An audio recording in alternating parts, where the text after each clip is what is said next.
Chers amis, nous célébrons aujourd'hui le 20e dimanche du temps ordinaire de l'année liturgique A.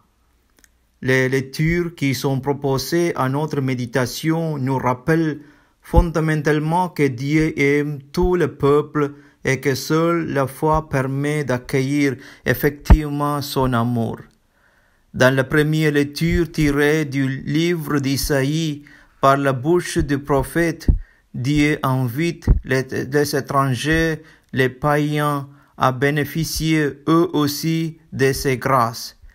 Il déclare que sa maison s'appellera maison de prière pour tout le peuple. Il n'y aura plus de privilégiés et des exclus.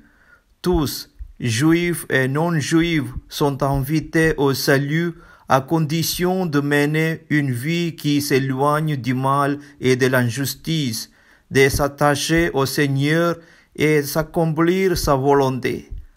Dans l'Évangile, c'est Jésus qui nous manifeste cette promesse de l'ouverture du salut de Dieu à tout le peuple.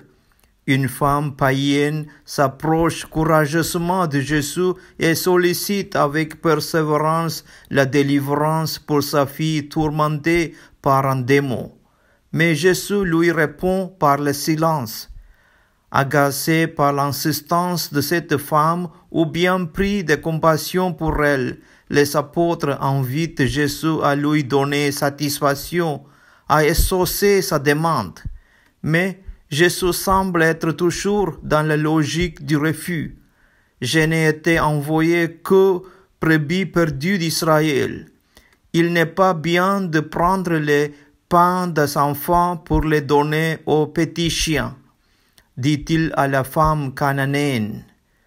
Cependant, même cette image des petits chiens, utilisée par Jésus, une image apparemment choquante, propre à la manière juive de parler des païens, ne peut bouleverser la femme au point de renoncer à sa demande. Bien au contraire, c'est vrai, Seigneur, dit-elle, mais justement les petits chiens mangent les miettes qui tombent de la table de leur maître. Mais, au fait, pourquoi cette femme ne perd pas son courage malgré les attitudes apparentes de refus que Jésus lui manifeste? C'est parce qu'elle croyait, au-delà de toutes les attitudes, que Jésus finira par exaucer sa demande. Et c'est cela sa foi que justement Jésus reconnaît et loue en lui disant « Femme, ta foi est grande, que tout s'efface pour toi comme tu le veux. » Chers amis, les textes de la liturgie d'aujourd'hui peuvent nous enseigner deux choses que nous pouvons demander comme grâce au Seigneur. La première, c'est l'amour universel.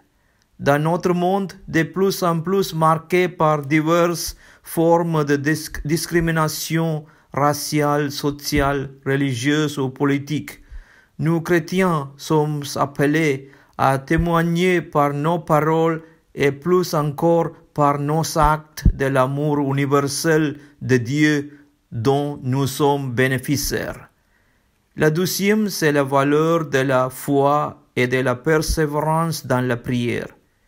N'ayons pas peur de demander à Dieu ce que nous désirons du fond du cœur. Insistons comme le font les petits enfants. Gloire au Père et au Fils et au Saint-Esprit, comme il était au commencement, maintenant et toujours, pour les siècles des siècles. Amen.